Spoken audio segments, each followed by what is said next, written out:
So I just want to share with you ng aking experience po last September 14.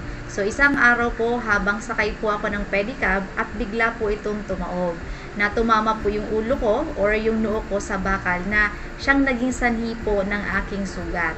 Agad din po akong dinala sa ospital para magpagamot. So, buti na lang, member po ako ni Orvis Victus International dahil ako po ay secured at lahat ng ginastos po sa ospital ay na-covered. Pati na rin po yung araw na nagpapagaling ako, ito po ay binayaran. Lahat ng ginastos ko nakabalik po sa akin.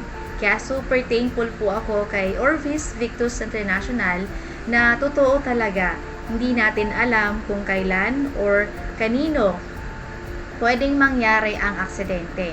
Kaya habang maaga pa, magpa-insured na tayo. So, mas magaan ang buhay kapag po tayo ay protektado.